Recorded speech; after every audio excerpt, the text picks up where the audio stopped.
Hi, this is Laura Bonetzky-Joseph, your hostess with Triggers and Spiritual Medicine.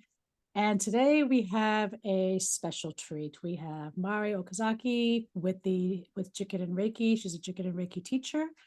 And before we go and introduce her, though, I would like to just share with you about what this podcast is, just in case you're not familiar or you're new to it. So Triggers and Spiritual Medicine podcast actually started out during the pandemic as a way to help folks bridge the intersectionality of what's making us sick, whether it's we have a racism, homelessness, chronic illness, um, PTSD, domestic violence, cancer, all these things. Is usually a common thread or an intersectionality that's wounding us.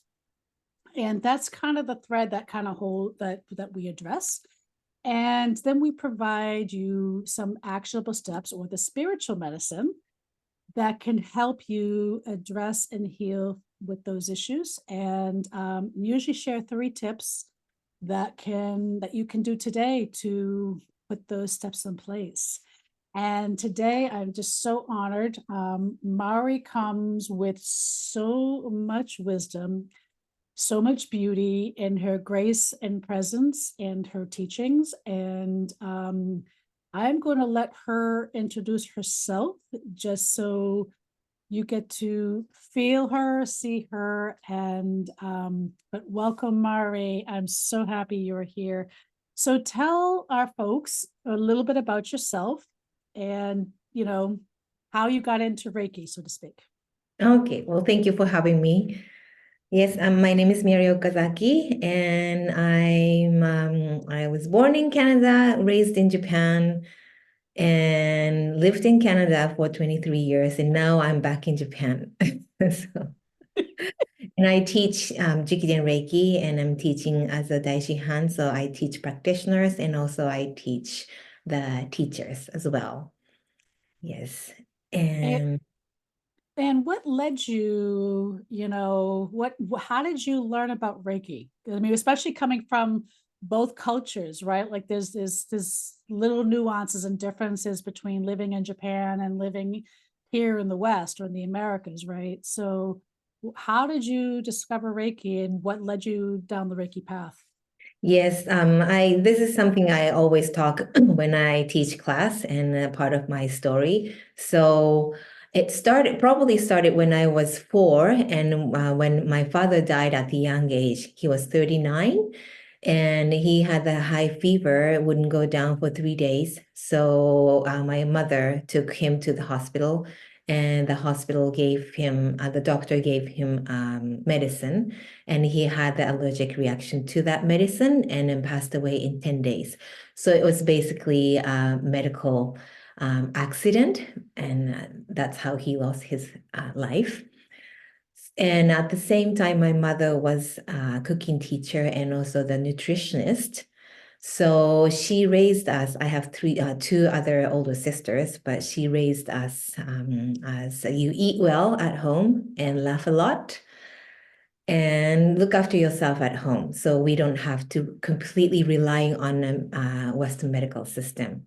It's not like we disagree with the medical system, but she taught us that there's many things that we can do to maintain our health. So I was already familiar with the natural medicine. Yeah, and as I grew up, I wanted to learn more about the human's anatomy and like health and physical education. So I went to the university and to be able to be a PE teacher, PE and health teacher. So that's my background. And fast forward, I have 3 children. Now they are 22, 20, and 18 years old. But when they were really small, the middle one had the health issue right from the get-go. And he just couldn't make a bowel movement when he was little. And so he would skip 1 day, 2 days, 3 days, and longest being 13 days without making bowel movement. And Wow. that's abnormal as a newborn baby. Yeah, and so that's one thing, and also the baby's vaccine. He reacted. He had the reaction with that, and it's one thing was he wasn't able to get rid of the toxin through bowel movement, and another thing was had a strong reaction with the baby's vaccine, and he's starting to have a severe eczema skin condition, and to that point that the whole body is cracked, and then the body fluid seeps out, and the bedding sheet is always stained with the blood because he would rub against the bedding sheet. So that was the beginning of my journey looking for the natural medicine for to cure the condition. But I took him to the family doctor first, and family doctor referred to a pediatrician, and pediatrician referred to the skin specialist. All of them said that this is a severe case of eczema. So here's an antihistamine and steroid cream. So that was their answer. And to me, I thought, if we hide the symptom, how do we look for the root cause of this condition? So I talked to the doctor that I would like to find out what's the cause of this symptom instead of cure the symptom with the medicine. But all of them said that this is a body type, like a type of the body that he needs to deal with it for entire life. So that basically they said you there's no cure. This is the body type. So Yeah. I thought, okay, thank you very much. And then I move on from the Western medical system to the natural medicine. So the first thing I started with the diet, strict diet. I was feeding him that time, so I was on a strict diet and tried homeopath and Chinese herbs and all kinds of stuffs. And then through that process, my Canadian friend told me that, Mary, you're from Japan and Reiki is from Japan. Why don't you learn Reiki and be a practitioner for your baby? And so then you can treat him every day. Then it was like, ah, it's like a light bulb was on, and oh, I didn't never thought of it. And because we think that when we get sick, we have to see the specialist, so we always look for the answer from outside. But I didn't think that it could be done inside. I didn't think I could be the practitioner, so I thought that's a good idea. But the problem was I didn't know too much about Reiki, and yeah, so that was the beginning of going into Reiki. Mm. Yeah. Yeah, I mean, I can relate to a lot of your story. Growing up with two osteopathic physicians in my family. So, an osteopathic physicians, for those who don't know, kind of bridge holistic medicine with traditional medicine. Mhm. And so I was always taught preventative healthcare, Mhm. is the best medicine. And my middle daughter had a vaccine reaction. And when I brought it up to the pediatrician's office, they were just like, oh, actually, not my middle one, my youngest. And they were like, well, we don't know which one. And I'm like, so you're going to give her another one? And you don't Yeah, know which right. one? Mhm. Like landed her. I mean, she literally couldn't breathe. She went Mhm. into almost anaphylaxis. And they wanted to give her another one. And I'm like, are you kidding me? Yeah, yeah, me too. And then my middle one was born. She started projectile vomiting 6, 7 feet across the room as a newborn. At Mhm. that time, we didn't know much about, food and breast milk and all these things, as Americans. And it was my uncle who was an osteopath that diagnosed her over the phone when she was like 6 weeks old, saying she was allergic to my breast milk. Oh, wow. And so, which basically translated to saying it was what I was eating is what she was allergic to. Yeah, yeah, right. Mhm. So, and when they, as at 4 weeks old, they had her on 3 really powerful medications that, I look back and I'm like, thank God it like didn't damage her bones, her all these things, right? But what I also discovered that these food allergies hid a more dangerous issue, which was she had an internal birth defect, and it's Mm-hmm. called a malrotation of her intestines. Okay. So, because of her literally projectile vomiting at 4 weeks old, 6, 7 feet across the room, and changing her clothes like 12 to 15 times a day, like, and she was crying 24/7, maybe sleeping an hour or two maximum at a time without screaming in pain. Um, we covered that. She needed emergency surgery at 3 months Mm. old. Okay. So, and it was while she was there, I recognized that's when I realized that she was not symptomatic anymore until about 2 weeks after I started nursing her again. Mm. And so, you're talking like over 20 plus years ago, now we know better. Yeah, now we know Now we better. know Yeah, better. yeah. But yeah, And yeah. yeah, so I see a lot of overlap to like what you share in your story, similar as being moms, Mhm. and I just had a client that just delivered, some babies Mhm. recently, and she's starting off right out of the gate, nurturing and understanding even how her stress level, now we call it developmental trauma, like there's science behind it, right?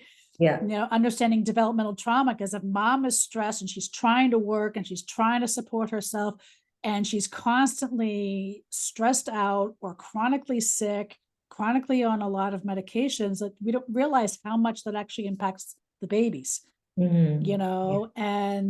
and she's just happy that she's breaking that mold, Yeah. and really starting off where I wish I had the ability to do, 20 something years ago, you Yeah, yeah. know, As a young one, yeah, we don't know, right? So we just we don't try the know. error and move forward.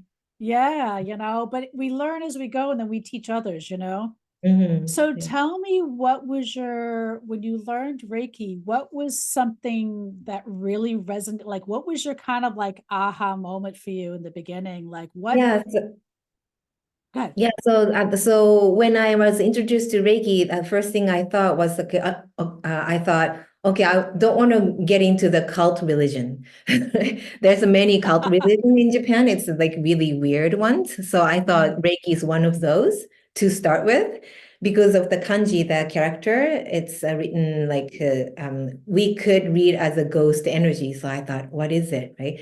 But I look into it and I found the Japanese teacher who was teaching in Japanese and in Vancouver. So I right away connected with her and then learned different type of Reiki. And it was really beautiful introduction, and she taught me well, and then she's kind teacher. But I came home with questions. What was it? So one of the thing is that she asked me to place my hand on chakra.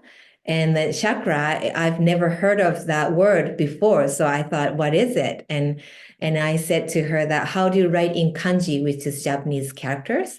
And she said, there's no kanji. This is a katakana, which is a phonetic alphabet for the foreign language. So I thought, okay, I thought Reiki is a Japanese treatment method, but I'm learning something foreign concept. And that led me to think about, okay, there must be a root for Japanese Reiki. And I look into it and I learned Jikiden Reiki. I heard about Jikiden Reiki. Jikiden means like directly taught. And when I look at the kanji characters, I thought, okay, I think I resonate with this one. And then at the same time, my teacher, Mr. Yamaguchi, was coming from Kyoto to Vancouver 3 or 4 months later. So I thought, okay, I'm going to sign up. Yeah, so that was the beginning of my really Reiki journey. And when I learned from him, there's nothing I thought question or I nothing everything resonate to me with from the Japanese point of view and Japanese culture and how to treat and the yeah all the concept really resonate with me. So I came home with all the teaching, and as a new like beginner Reiki practitioner, I started to do Reiki for my sick child. And first 3 months or so, I didn't really see the improvement because that was a chronic condition. And but after 3 months, I started to see the healthy skin patch, and I thought, is it Reiki or is it not? Because by that time, I tried so many things that the only thing add to his life was Reiki. And but my teacher was always telling me that even though you don't see the result, just continue it every day. And so that's what I did, like faithfully did Reiki for my child. And then in the 5 months or so, complete his entire body was completely regenerated, and then it was only good skin. His skin was completely healed. So when I saw that, I thought, okay, if I could do it, then everybody could do it. And I just find sick and injured people. And when I find the sick people, I say, can I do Reiki for you? And when I heard somebody get injured, oh, can I do Reiki for you? And it's not the way that I want to heal you, but I just wanted to do and see how it works. So that was the beginning of my Reiki journey. And yeah, so that was 2006. I remember like when I heard the word Jikiden, like Mhm. I just felt like this pull and I had no idea what it meant. But I've always been, because again, I grew up with osteopaths. Osteopathic physicians are trained to treat root issues. Mhm. So, Yeah, yeah. they don't treat band-aids. So they're all about Mhm. drilling down to root issues. Yeah. And that was the culture I grew up in. And so I didn't know what Jikiden meant. I had no idea what it was. I just knew after teaching Reiki for 6 years, and I'm like, I don't know what that is, but I gotta learn that, you Yeah, know? yeah. Uh-huh. And then I remember like, oh, you can use it for bruises. So I just remember having my hand, I had one big hematoma on my thigh Mhm. that wasn't going away after a week. And after learning Jikin and Reiki, I'm like, oh, I'm going to be in the car. I'll just drive, put my hand on there and see what happens, curious. I came back and I was dating this guy for a while. I pulled my pants down and he's like, what are you doing? I go, I got to check out this bruise. Mhm. It was gone. Oh, It was wow. gone. And Mhm. I was like, I was like a little kid that just raided a candy jar, Yeah. and that was what sparked it for me. I was like, oh my gosh, really? You can do this for bruises? Like, Mhm. and it really made me curious. And what you're bringing up is like when you're curious, like that little kid that's always curious, Mhm. that's inquisitive, right? Miracles sometimes are more apparent, because if Yeah. you're trying to control something, you're looking, you don't always see it, right? Mhm. Yeah. But what do you feel? So, how long have you been practicing? You've been practicing since 2006, so about Right. 18 years, Yeah. right? Uh-huh. Okay. Yeah. So, what would you say has been your most profound experience practicing or teaching Jikiden Reiki? I use Reiki as to raise children. So Mm, that was a huge part of my life. And the Reiki was a huge part of my parenting. Yeah, and as a young mom and new mom, well, young mom, well, I learned Reiki when I was carrying the third one. So the old one was 3, and second one was 1, and then the pregnant. And so mm, ever since I use Reiki through the parenting. Yeah, so um, you know how chaotic it could be when you're raising small children and school kids and all that. But I was able to keep the calmness because I was doing Reiki for other people, and that was like a reset time. So in the morning, I send out the kids. It's really chaotic morning, but I come back, I come drop the kids off and come back, and I start to do Reiki for other people. And that was like a reset button. So by the time my kids come home from school, I'm completely calm. I forget about the chaotic morning. And then I just welcome the kids with a calm and state of mind. So that was really helpful for to keep the house peaceful. So that's one thing. And oh yeah, any time that my family or friends when they get injury or sick or surgery, I just go there and do Reiki. And yeah, so And what have you witnessed? Like Tadao grew up with Reiki, right? So your kids grew up with Reiki. mhm. What have you noticed over that time, maybe especially as they're becoming adults, right? Compared to like maybe their friends, Mhm. all these other things. Like, what are you noticing that how Reiki's really impacted their lives growing up? Um, def definitely we know like I'm pretty sure I taught my kids that our body is pretty amazing, so we don't have to overly rely on the medical system. So my son is 22, oldest one is 22, but the only time when we went to the hospital or doctor is I can't even remember, like maybe twice in his life. And especially the youngest one, he's never taken any medication or yeah, and middle one, he had the health issue, so he went to the doctors in the hospital a few times. And that I think contributed to the reducing the garbage in a small way, garbage and because the hospital there's a lot of garbage come out from the hospital. So if we have a mind of that, if we look after ourselves at home, then we don't have to go to the hospital and then we don't have to contribute to the garbage that comes out from the hospital. So that kind of thing. So could elaborate for those who may not understand what that means, like that might be even new to Reiki, may not even Yeah, know that. So yeah. So Reiki is basically there's many style of Reiki, but when it comes to Jikiden Reiki, we focus on a home treatment. We use Reiki as a home remedy. So when our kids get sick, we just place our hands. When kids get injury, we just place our hands. So we don't really use any outside substance like medicine or anything like that.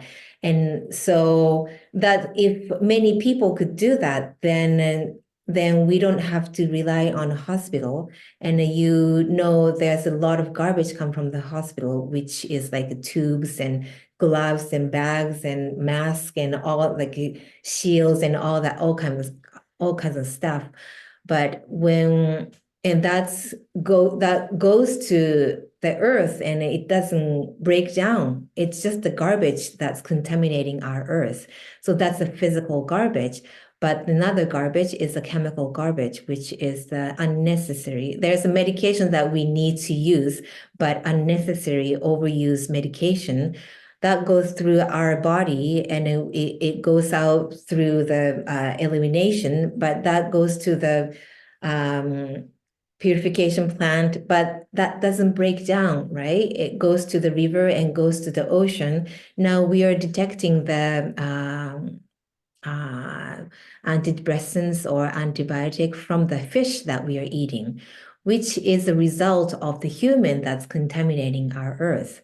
So I believe that if one person at a time can be aware of, we can do something at home to maintain our health. We don't have to run to the hospital just for the little fevers and it's cold. Then that is indirectly is being gentle to our Mother Earth. So yeah, that's or even like, oh, I need to give my baby some Benadryl to help them sleep, or antihistamines because they've got colic, or all those other things. Like we're learning a lot about how to take our power back and be more self-sufficient. And I've Mhm. I've talked to a lot of people. It's very interesting from somebody who grew up here and was born here in the US, and talking to people who were not born in the US and Mhm. immigrated here, that I'm finding that they come here and they really don't understand, a lot of the folks that I've talked to, how much medication that we actually ingest here in the States. Mhm. You know, like there's some people are taking 12 to 14 pills a day, you know, and they're not getting better. They're Mhm. not getting better, they're getting worse. And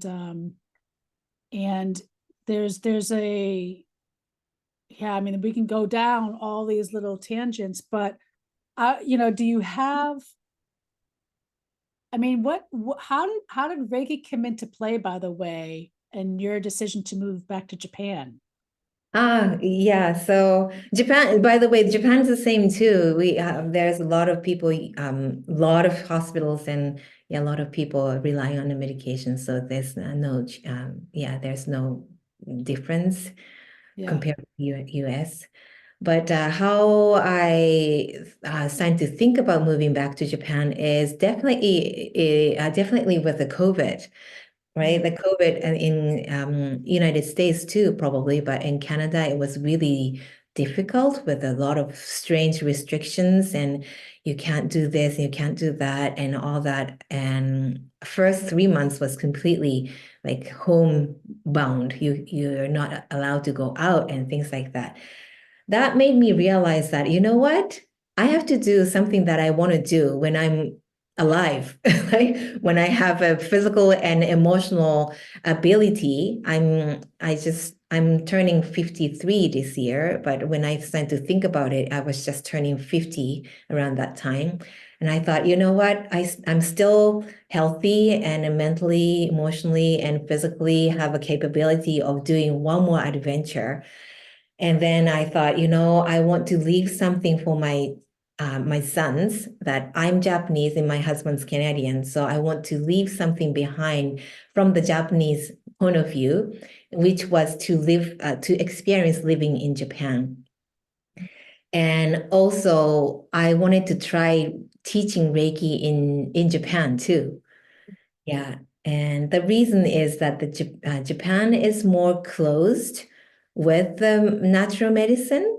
Surprisingly, Reiki is more open in Canada. And when I came to Japan, not very many people know Reiki, and they're like, okay, what is it? I don't want to get into the religion. So it's same feeling that I had mm, initially.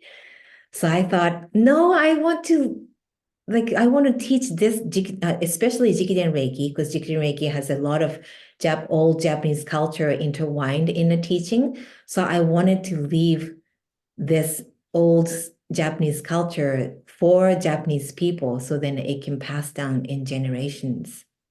that's beautiful. So what was the response? I mean, I've watched it on social media, but a lot of people don't really may not know who you are and may be new to this. And what were some of the reactions, like some of the like ooh ah reactions?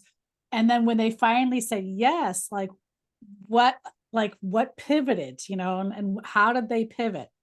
Yeah, Like what did you so notice?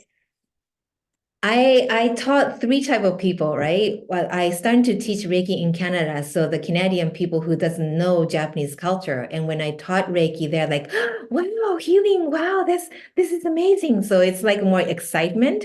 And another type of people is Japanese people who live in abroad, like in Canada and United States. So they're away from home country. And when I teach Jikiden Reiki to those Japanese people who live outside of Japan, it's like they're coming home. Oh wow, I can continue being in touch with the Japanese culture while living in abroad. So then a third is Japanese people who live in Japan. When I teach Jikiden Reiki to those people, as you said, initially they're like, okay, what is it? Right? But Yeah, you know how we teach Jikiden Reiki, it's about the history and how to do the healing and the physical treatment. And the first day, second day, third day, their eyes like with the emoji with the stars. They're like, what? How didn't I know about this for this long? And it's like, and I feel like they're like wait a minute, we've got things to do. Like they realize, okay, we've missed the important thing. We have to do something. And that kind of feeling that I get from through teaching Jikiden Reiki for Japanese people who live in Japan. That's so beautiful because it is like I'm getting ready to lead a pilgrimage in Ireland, for instance, and some of the generational part of my mother's side, which is Irish, there's a lot of broken generational trauma. Yeah. And so we're going over there to basically reclaim a lot of what was stolen from us. Hmm. And it's fascinating. Ever since I embarked and said yes to that journey too, for instance, it's like a coming home, Hmm. right? And Yeah. so I can only imagine, like, for those that are living in Japan going like, oh my gosh. Because I Yeah. remember, and I'm not Japanese, but I remember, and I think for me, it was because it wasn't colonized, like it wasn't Americanized, right? It was pure in its own essence. And for me, like, that was magic, right? So, and for me, that's where I had like the stars. Hmm. And yeah, I mean, what were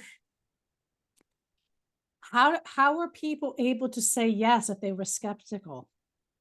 Like, what if, like, if they were kind of like, what, like if they're going like, well, I don't know who, Hmm. like, Yeah, and right. like, because that's kind of like a fine line. And just so we know, could you define what Jikiden Reiki is? Because there might be some people on here that may not even know what Reiki is, that may Yeah. not know what Jikiden Reiki is. If you could Hmm. also explain that. So the Yeah. duality question. Sure. So to start with, what's Reiki is a Japanese method of energy healing technique.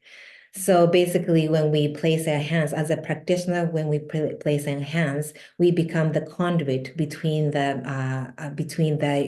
nature energy and receiver, and just the pure nature energy is starting to flow through.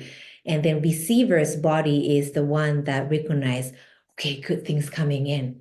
I got to use it for this and this and this. So as a Reiki practitioner, we are not being a healer. We just being the conduit to bring the good energy, and then the receiver themselves are being the healer to themselves. So that's how Reiki works. But what Jikiden Reiki is that out of many, many different style of Reiki, Jikiden Reiki started in Japan and then stayed in Japan. So the founder of Reiki is Usui Sensei, and Usui Sensei passed down to Hayashi Sensei, his direct student. And from Hayashi Sensei, Reiki went out to Hawaii and to the world. But at the same time, through Hayashi Sensei, it passed down to Yamaguchi's family, and then it's continued to stay in Japan. So one traveled different route. Route is the same, but one traveled different the world and came back to Japan and came back as a re-imported version of Reiki to Japan, but the one was just stayed in Japan. And the thing is that it's not like which is better or which is wrong or anything like that. It just took the different route, so ended up being a different things. Yeah, so Jikiden Reiki is basically using Reiki as a home remedy. And spirituality, there's an aspect of the spirituality as it's known in Reiki community, but mainly with the Jikiden Reiki is the home remedy. So that's Jikiden Reiki, yeah.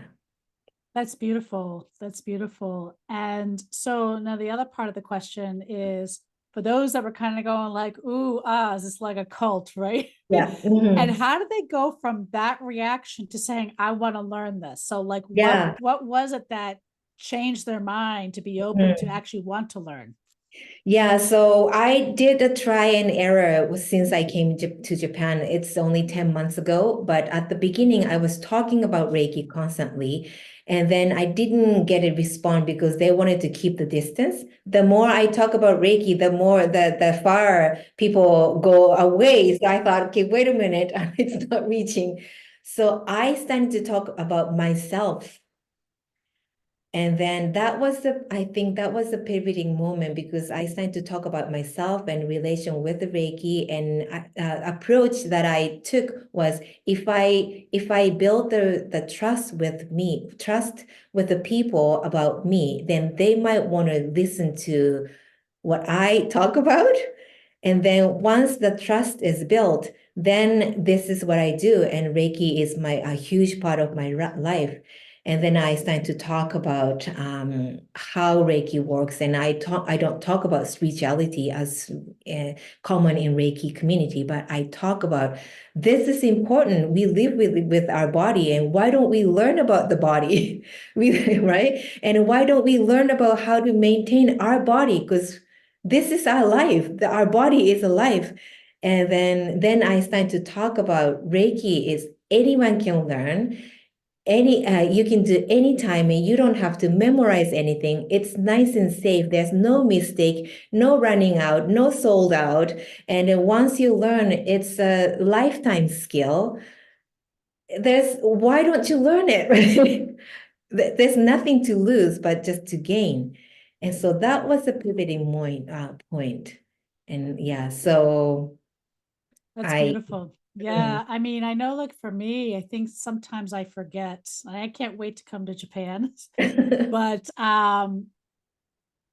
I think for me, like even listening to you, I sometimes forget even how far I've come because I'm always looking at how to deepen, right? And Mhm, keep doing the work. And sometimes, like I tell my clients, sometimes you just have to stop, pause, and just take stock on how far you've come and what you have learned, like even listening about when you were talking about the garbage. And I'm like, Laura, you're getting all hyper vigilant over like you're not doing enough to mhm, like minimize plastic and do this and that, but you're not taking acknowledgement on how much you don't absorb, mhm, from medications and plastic, right? So um I think there's that duality too, right? mhm.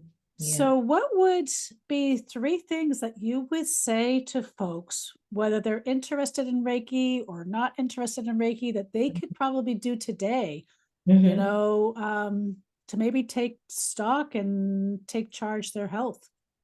Take care of their health. Yeah. So start listen to your body. Body has a voice that human communicate with language, but the body communicate in a different way. So often we don't listen to our body's voice. So the pain or discomfort, we often think about, okay, if I'm having a headache, let's take a painkiller.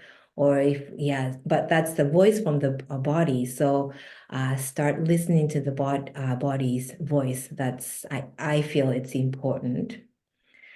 Yeah, and that's the physical part. And once you start to listen to the body, then you will start to think, okay, where is the voice coming from? Why is it, am I having a headache? Is it lack of sleep? Is it overstress? Is it overwork?